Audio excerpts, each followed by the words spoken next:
మరొకసారి దేవుడి వైపు చూద్దాం, చిన్న మాట ప్రార్థన చేసుకుందాం.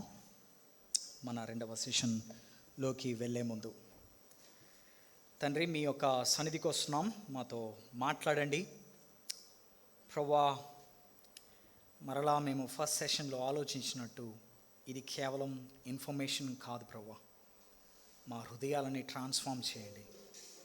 ప్లీజ్ లార్డ్, మమ్మల్ని మార్చండి, నీ వాక్యానికి విధేయత చూపే బిడ్డలుగా చేయండి. తద్వారా క్రీస్తు సారూప్యతలోనికి మార్చబడి నీ చిత్తాన్ని చేసి నీ చేత నమ్మకమైన దాసురాలా అని అనిపించే కృపను మాకు ఇవ్వమని యేసునామములో ప్రార్థిస్తున్నాము తండ్రి, ఆమేన్. ఆల్రైట్, మొదటి సెషన్లో మనము దేవుడి చిత్తాన్ని లేదా దేవుడి చిత్తం అంటే ఏంటి, దేవుడి చిత్తం రెండు రకాలు అని మనం చూసాం. ప్రత్యక్షపరచబడిన దేవుని చిత్తం, ప్రత్యక్షపరచబడని దేవుని చిత్తం. ప్రత్యక్షపరచబడిన దేవుని చిత్తంలో రివీల్డ్ విల్ ఆఫ్ గాడ్లో ఫస్ట్ థింగ్ మనం చూసాం ఏంటంటే, అది మనము రక్షింపబడమే దేవుని చిత్తం అనేది మనం చూసాం. మరి రెండవది ఏంటంటే, మనము ఆత్మపూర్ణులుగా ఉండడమే దేవుని చిత్తం. మనము ఆత్మచేత నింపబడడమే దేవుని చిత్తం. ఎఫెసీయులకు రాసిన పత్రిక 5వ అధ్యాయము 17వ వచనము. ఎఫెసీయులకు రాసిన పత్రిక, ఇందు నిమిత్తము మీరు అవివేకులు కాక. ఓకే, దేన్ని మనము గ్రహించాలంట? ప్రభువు యొక్క చిత్తం. ఆ పదం వచ్చిందా అండి? God's will. Okay, do not be foolish, అవివేకులుగా ఉండొద్దు. కానీ దేన్ని గమనించాలి? ప్రభువు చిత్తాన్ని గమనించాలి, తెలుసుకోవాలి. ఏంటంట మరి ప్రభువు చిత్తం? ఆ తర్వాత వచనాల్లో మనం చూస్తాం. మరియు మద్యముతో మత్తులై ఉండకుడి, దానిలో దుర్వ్యాపారం కలదు. అయితే ఆత్మపూర్ణులై ఉండుడి. Right, thanks brother, thank you అండి. ఆత్మపూర్ణులై ఉండుడి. ఇక్కడ ప్రభువు చిత్తం ఏంటో తెలుసుకోండి అని చెప్పి రెండు విషయాలు చెప్తున్నాడు. ఒకటి నెగిటివ్, ఇంకొకటి పాజిటివ్. అంటే ఏం చెయ్యకూడదో, ఏమి చెయ్యాలో. ఏంటి ఆ నెగిటివ్ ఏంటి? మీ బైబిల్లో గమనిస్తే మద్యముతో మత్తులై ఉండొద్దు. ఓకే, డ్రంకర్డ్నెస్ వద్దు. కానీ దేంతో నింపబడి ఉండాలి? ఆత్మపూర్ణులై ఉండాలి. మద్యంతో నింపబడొద్దు, ఎందుకంటే మద్యం మిమ్మల్ని కంట్రోల్ చేస్తుంది. మీ మాటలపైన, మీ చేష్టలపైన మీకు కంట్రోల్ ఉండదు. కానీ ఎవరి కంట్రోల్లోకి వస్తారు మీరు? మద్యముతో నింపబడితే మద్యం యొక్క కంట్రోల్లోకి వస్తారు. ఇది మీలో ఎవరు కోటీశ్వరుడిలో కోటి రూపాయల ప్రశ్న కాదు ఇది. ఓకే, చాలా సింపుల్ క్వశ్చన్ ఇది. Don't be drunkards, don't be filled with wine. మద్యముతో మత్తులై ఉండొద్దు. ఎరా తాగినోడు మాట్లాడుతున్నావు అంటే అర్థం ఏంటి? వాడి పైన వాడికే కంట్రోల్ లేదు, వాడి మాటకి, చేష్టలకి. మద్యం కంట్రోల్లోకి వస్తారు తాగుబోతులు. అలా ఉండొద్దు. కానీ ఆత్మపూర్ణులై ఉండండి. ఆత్మపూర్ణులై ఉండడం అంటే అర్థం ఏంటి? ఎలాగైతే మద్యము తాగినవాడు మద్యం యొక్క కంట్రోల్లో ఉంటాడో, ఆత్మపూర్ణుడై ఉన్నవాడు ఆత్మచేత నడిపింపబడతాడు, ఆత్మచేత కంట్రోల్ చేయబడతాడు. ఆత్మపూర్ణులై ఉండుడి అనగానే చాలామంది చాలా రకాలుగా దీన్ని ఇంటర్ప్రిట్ చేస్తారు. ఏమంటారు? ఓకే, బయట ఏం జరుగుతుందో మనకు తెలుసు. ఓకే, నేను అవన్నీ మాట్లాడదలుచుకోవడం లేదు. మరి అసలు ఈ వచనాన్ని అర్థం చేసుకోవడం ఏంటి? ఎలా అర్థం చేసుకోవాలి? దేవుడి చిత్తం అంట, మనం ఆత్మపూర్ణులై ఉండడం అంట. మరి ఆత్మపూర్ణులై ఉండడం అంటే ఏంటి?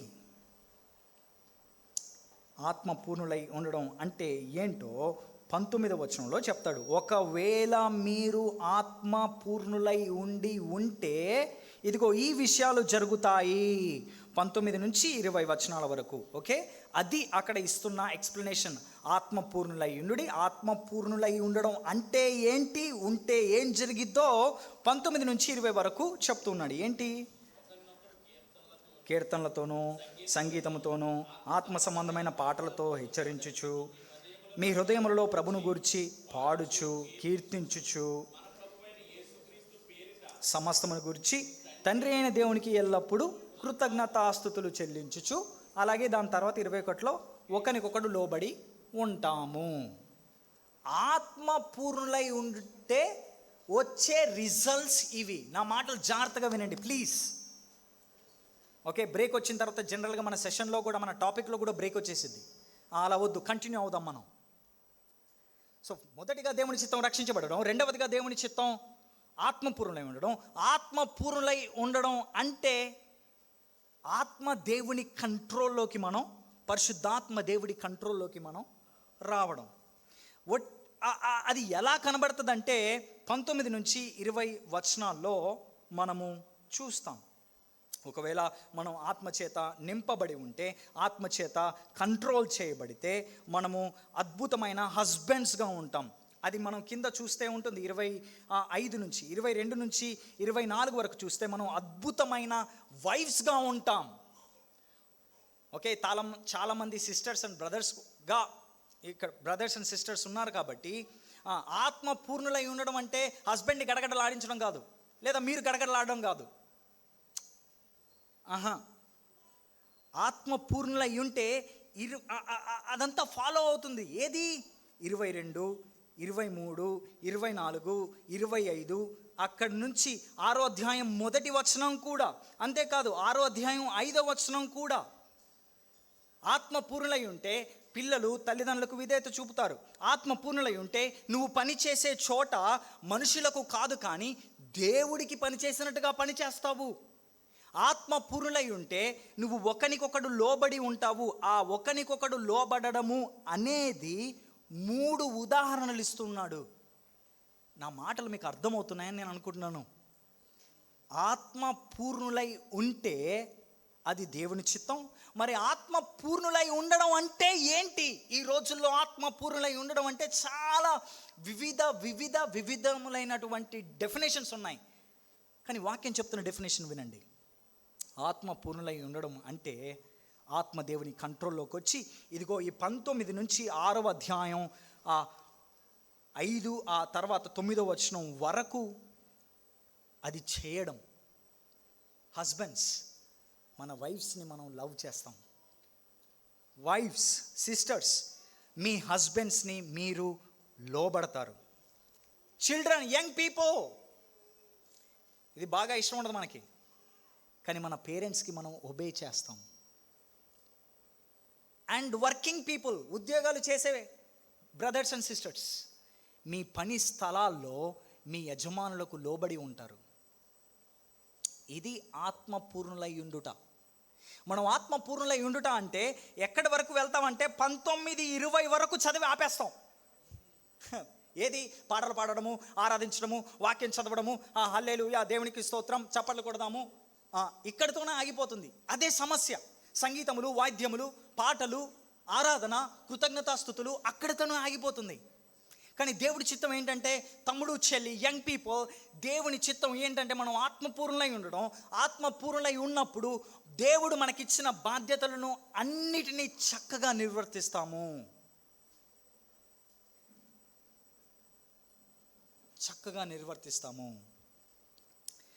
సరే బ్రదర్, మరి ఆత్మపూర్ణులై ఉండడం అంటే ఇంకా కొంచెం ఏమైనా ఎక్స్ప్లెయిన్ చేయగలరా?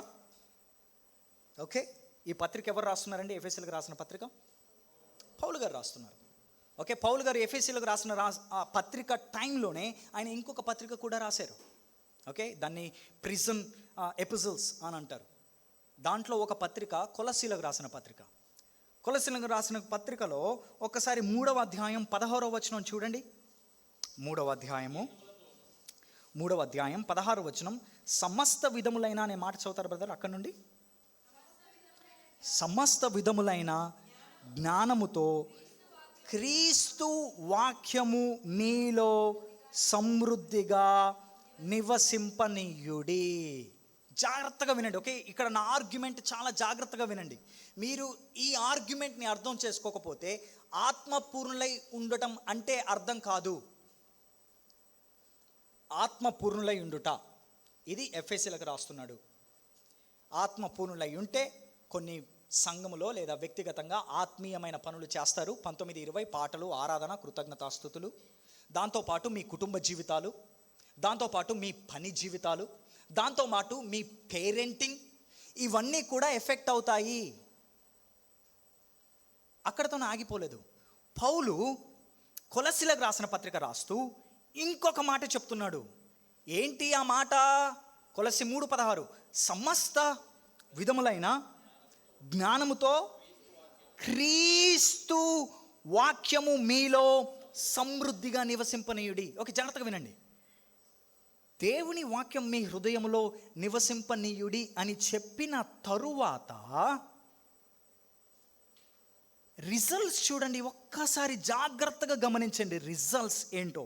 16వ వచనం ఇప్పుడు మొదటి నుండి చదవండి. సంగీతములతోనూ కీర్తనలతోనూ ఆత్మ సంబంధమైన పద్యములతోనూ. ఓకే, ఒకరినొకడు బోధించుకోవాలి, బుద్ధి చెప్పాలి. చాలండి. సో పాడాలి. ఈ ఈ ఈ మాటలు ఇంతకుముందు ఎక్కడ చదివాం మనం? Very good, very good. మీరు చాలా అబ్జర్వ్ చేస్తున్నారు. వెరీ గుడ్, అలాగే ఉండాలి మనం. ఎఫ్ఎస్సి 5:18-19లో కూడా ఇవే రిజల్ట్స్ చదివాం. సందేహం ఉందా? ఒక్కసారి చూద్దామా? ఎఫ్ఎస్సి 5:19 వచనం చదువుతారా బ్రదర్? ఎస్, అదిగో చూడండి. మళ్ళీ కీర్తనలు అంటున్నాడు, సంగీతములు అంటున్నాడు, ఆత్మ సంబంధమైన పాటలు అంటున్నాడు, హెచ్చరించుచు, ఓకే, పాడుచు, ఎల్లప్పుడూ దేవునికి కృతజ్ఞతాస్తుతులు చెల్లించాలి అని అంటున్నాడు. ఓకే, సో ఎఫ్ఎస్సి 5:17-18లో ఆత్మపూర్ణులై ఉంటే మీరు పాటలు పాడతారు, ఒకరికొకరు హెచ్చరిస్తారు, బోధిస్తారు, తర్వాత మంచి హస్బెండ్గా ఉంటారు, మంచి వైఫ్గా ఉంటారు, మంచి పేరెంట్స్గా ఉంటారు, మంచి చిల్డ్రన్స్గా ఉంటారు, మంచి ఎంప్లాయీస్గా ఉంటారు అని చెప్పి ఇదే పత్రిక రాస్తున్న సమయంలోనే కొలస్సీ పత్రిక రాసి మీరు వాక్యం చేత నింపబడి ఉండండి. నింపబడి ఉంటే ఒకరినొకరు బోధిస్తారు, పాటలు పాడతారు, దేవునికి కృతజ్ఞతాస్తుతులు చెల్లిస్తారు. అక్కడితోనే ఆగిపోయిందా? ఇప్పుడు మరలా ఒక్కసారి 18వ వచనం చూడండి. అదిగోండి, మరలా భార్యలారా అంటున్నాడు. ఓకే, సేమ్ మాటలు. ఈ మాటలు ఇంతకుముందు ఎక్కడ చూసాము? ఎఫ్ఎస్సి 5:22లో చూసాము. భార్యలారా మీ భర్తలకు విధేయులై ఉండండి అని అన్నాడు. అంతటితో ఆగిపోయాడా? 19వ వచనం చూడండి. భర్తలారా మీ భార్యలను ప్రేమించుడి. ఈ మాటలు ఇంతకుముందు ఎక్కడ చూసాము? ఎఫ్ఎస్సిలో చూసాము. Very good. అంతటితో ఆగిపోయాడా? 21వ వచనం చూడండి.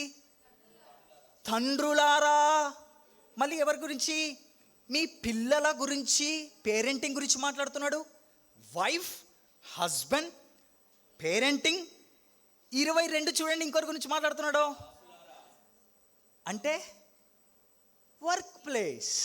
దాసులారా మీ యజమానులకు, ఓకే, మీ యజమానులకు లోబడి ఉండండి. మనుషుల కోసం జాబ్ చేస్తున్నట్టుగా జాబ్ చేయకండి. మీరు దేవుని కోసం జాబ్ చేస్తున్నారు. మీకు జీతం మీ ఇచ్చేది యజమానుడు కాదు, కానీ దేవుడే మీ యజమానుడి ద్వారా ఇస్తున్నాడు. సో మీరు చేసే జాబ్ దేవుడికి చేస్తున్నట్టు చేయండి. ఎందుకంటే అంత్య దినాన, ఆఖరి దినమున దేవుడు మీకు రివార్డ్స్ ఇస్తాడు మీ జాబ్ని బట్టి. సో మీరు మనుషులకు జాబ్ చేయట్లేదు, మీ యజమానులకు చేయట్లేదు, దేవునికి చేస్తున్నారు. మీకు ప్యారలల్స్ కనబడుతున్నాయండి? సమాంతరమైన విషయాలు కనబడుతున్నాయా? ఇక్కడేమో ఆత్మచేత నింపబడి ఉండండి. ఆత్మచేత నింపబడితే మీ వ్యక్తిగత ఆరాధన జీవితం మారుతుంది. తర్వాత మీ యొక్క కుటుంబ జీవితం మారుతుంది. భర్తలారా, భార్యలారా, పిల్లలారా అంటే పేరెంటింగ్, తర్వాత వర్క్ లైఫ్. ఇక్కడేమో వాక్యం చేత నింపబడండి అని చెప్పి మరలా సేమ్ మీ వ్యక్తిగత జీవితం, ఆరాధన జీవితం, సంఘ జీవితం, ఒకరికొకరం బోధించుకోవడం, దాని తర్వాత husband, wife, parenting, work life. మీకు అందరికీ తెలుసు, A = B, A = C. Therefore, B = ఆహా, జాన్ బాబన్న, బ్లెస్డ్ ఆర్ యూ. ఎంత మంచి కాంగ్రిగేషన్. ఎస్, మీకు కరెక్ట్గా అర్థమైంది. ఆత్మచేత నింపబడినప్పుడు ఒకే రిజల్ట్స్, వాక్యం చేత నింపబడినప్పుడు ఒకటే రిజల్ట్స్ సేమే, కానీ రెండు వేరు పనులు. అంటే ఈ రెండు పనులు ఒక్కటే. అంటే ఎఫెసీయులకు రాస్తూ మీరు ఆత్మపూర్ణులయుండుడి అని అన్నాడు. కొలస్సీలకు రాస్తూ దాని అర్థము లేదా దాని వివరణ, దాని ప్యారలల్, దాని సమాంతర విషయం, మీరు వాక్యం చేత నింపబడండి. అంటే పరిశుద్ధాత్మ దేవుడి చేత కంట్రోల్ చేయబడడం. అంటే ఊగిపోవడం కాదు, లేకపోతే కొత్త భాష మాట్లాడడం కాదు, లేకపోతే ప్రవచనాలు చెప్పడం కాదు, లేకపోతే ఇంకేదో పడేయడం కాదు, లేకపోతే పన్నోడిని కింద పైకి లేపడం కాదు, హీలింగ్ చేయడం కాదు, ఇవి కాదు. కానీ ఆత్మచేత నింపబడడం అంటే వాక్యం చేత నింపబడడం. అంటే ఆత్మచేత నింపబడడం అంటే ఆత్మ దేవుని కంట్రోల్లోకి రావడం. అంటే వాక్యానికి విధేయత చూపుతూ వాక్యపు కంట్రోల్లోకి రావడం. తమ్ముడు, చెల్లి, యవనస్తుడా, యవనస్తురాలా, అమ్మ, అక్క, అన్న, అయ్యా, దేవుడి చిత్తం నువ్వు రక్షించబడడం మాత్రమే కాదు. దేవుని చిత్తం ప్రతిరోజు వాక్యాన్ని చదువుతూ, వాక్యం యొక్క కంట్రోల్లోనికి వస్తూ, వాక్యాన్ని ఆస్వాదిస్తూ, తద్వారా వాక్యపు అధికారం కిందికి నేను వచ్చినప్పుడు ఆత్మ దేవుని అధికారం కిందికి, కంట్రోల్లోకి మనం వస్తాం. అది దేవుడి చిత్తం. అది ఆత్మ పూర్ణులై ఉండడం. ఈ రోజుల్లో అర్థం మారిపోయింది. ఆత్మ పూర్ణులై ఉండడం అంటే వరాలు కనిపించడం, వరాలు వరాలు వరాలు వరాలు. కానీ ఇక్కడ వరాల గురించి కాదు, ఫలాల గురించి మాట్లాడుతున్నాడు. ప్రతిరోజు నీ ఫలం. It's not about gift, it's about your fruit. వరాలు కాదు, నీ జీవితం. తమ్ముడు, చెల్లి, ఆత్మ పూర్ణులై ఉండడం అంటే వాక్యపు అధికారం కిందికి, లేదా ప్రతి జీవితంలో, నీ వ్యక్తిగత జీవితంలో, నీ నీ నీ ఎడ్యుకేషన్ లైఫ్లో, నీవు జాబ్ చేసే ప్లేస్లో, నీ చర్చ్ లైఫ్లో వాక్యాన్ని ఒబే చేయడం, నీ డే టు డే లైఫ్లో, దైనందిన జీవితంలో వాక్యపు అధికారం కిందికి రావడం, అదే ఆత్మ పూర్ణులై ఉండడం. అది దేవుడి చిత్తం. ఇది కేవలం యవనస్తులకే కాదండి, ప్రతి విశ్వాసిలో దేవుని చిత్తం ఇది. ఏది? రక్షణ పొందడంతో అక్కడే కాదు, ఆత్మ పూర్ణులై ఉండడం, వాక్యాన్ని చదవడం, వాక్యంలో ఎదగడం. ఈ రోజుల్లో క్రైస్తవులని, ముఖ్యంగా యంగ్ పీపుల్ని చూసినప్పుడు నాకెంత బాధ అనిపిస్తుంది అంటే, వాక్యం లేదు.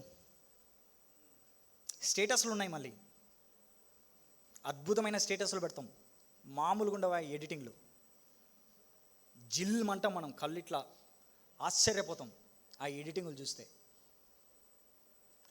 మన ఇన్స్టాగ్రామ్ బయోలు మామూలుగా ఉండవు. I'm nothing without Jesus Christ అంటాం. I'm a soldier of Christ, slave of Christ. కరెక్టే కదా చెల్లి, తమ్ముడు?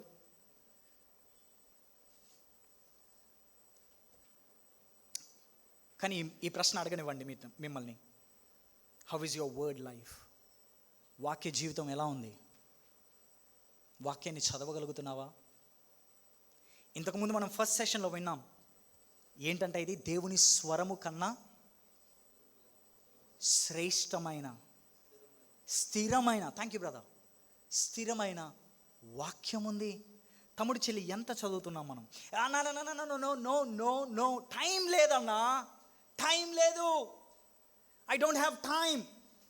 పొద్దున్నే లేచి కాలేజ్కి వెళ్ళాలి, ఇవన్నీ ప్రిపేర్ అవ్వాలి, ఎగ్జామ్స్ రాయాలి. మీకేం తెలుసు అన్న మా జీవితం గురించి? ఓ తమ్ముడు, చెల్లి, నేను కూడా అదే స్టేజ్ నుంచి వచ్చాను. I know. మనం అనుకుంటే చాలా టైం ఇస్తాం, మనం అనుకోము, అంతే. మనం అనుకోము. తమ్ముడు, చెల్లి, ప్లీజ్ వాక్యానికి టైం ఇవ్వు.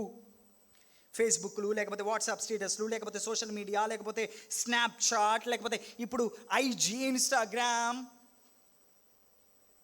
దయచేసి నేను మిమ్మల్ని తిట్టడానికి ఇక్కడ లేను, కానీ నేను మిమ్మల్ని ప్రొవోక్ చేయడానికి ఈ ప్రశ్న అడుగుతున్నాను.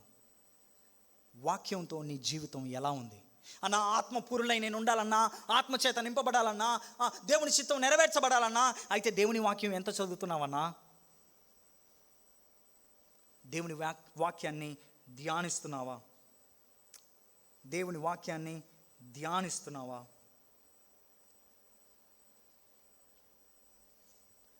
క్యాలెండర్ వాక్యాలు కాదు, ఇన్స్టాగ్రామ్ కొంచెం సేపు స్టేటస్లు కాదు మన డివోషన్స్. వాక్యంలో తల మునకలై వాక్యాన్ని ఆస్వాదిస్తూ వాక్యము నుంచి మన జీవితాలకు కావాల్సిన అన్వయింపు, అప్లికేషన్ తీసుకొని ఎన్ని రోజులైంది? యంగ్ పీపుల్, మీతోనే నేను మాట్లాడేది. ఆత్మపూర్ణులై ఉండడం అంటే వాక్యపు అధికారం కిందికి రావడం. అప్పుడు మన జీవితాలన్నీ మారుతాయి. ప్రతి ఏరియా మన జీవితంలో, ఇది ప్రతి క్రైస్తవుడికి వాక్యం చేత నింపబడినప్పుడు, ఒకవేళ నువ్వు అవిధేయత చూపే లేదా గడగడలాడించే హస్బెండ్ అయితే, గడగడలాడించే వైఫ్ అయితే, ప్రేమిస్తావు, లోబడతావు. ఒకవేళ నీ పిల్లల్ని నిష్ఠూర పెట్టి ర్యాంకులు కొట్టు, లేకపోతే నీకు అయిపోతుంది అనే ఏమందాం, సాడిస్ట్ చాలా పెద్ద పదం, ఇబ్బంది పెట్టే తల్లిదండ్రులైతే, లేదా నీ వాంఛలని నీ కోరికల్ని పిల్లల మీద రుద్దే పేరెంట్స్ అయితే, పిల్లలు చాలా హ్యాపీగా ఫీల్ అవుతున్నారు. అరే ప్లీజ్ నో. వాక్యపు అధికారం కిందికి వచ్చి ఈ జీవితంలో ర్యాంకులు ఇవన్నీ ప్రాముఖ్యమే, కానీ అంతకన్నా ముఖ్యం వాళ్ళ రక్షణ. దాని గురించి వాళ్ళని ప్రోత్సహిస్తావు. అంతేకాదు నీ జాబ్లో నీ లైఫ్, ఎడ్యుకేషన్లో నీ లైఫ్, ఇవన్నీ మారుతాయి.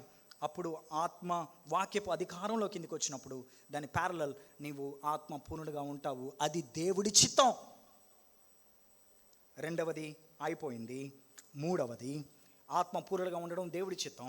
నెంబర్ 3, మొదటి తెస్సలోనీయులకు రాసిన పత్రిక 4వ అధ్యాయం. మొదటి తెస్సలోనీయులకు రాసిన పత్రిక 4వ అధ్యాయం 3వ వచనం.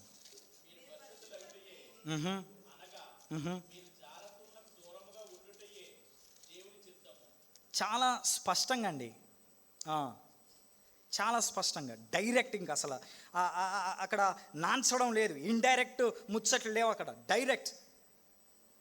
మీరు పరిశుద్ధులగుటయే అనగా జారత్వమునకు దూరముగా ఉండుటయే దేవుని చిత్తం. మనం రక్షించబడడం దేవుని చిత్తం, ఆత్మపూర్ణులై ఉండడం దేవుడి చిత్తం. మూడవది జారత్వమునకు అనగా సెక్షువల్ ఇమ్మొరాలిటీకి దూరంగా ఉండడం, లైంగిక పాపానికి దూరంగా ఉండడం దేవుడి చిత్తం. చాలా స్పష్టంగా ఉందండి, డైరెక్ట్గా ఉంది అక్కడ. సెక్షువల్ ఇమ్మొరాలిటీకి దూరంగా ఉండడం, లైంగిక పాపానికి దూరంగా ఉండడం దేవుడి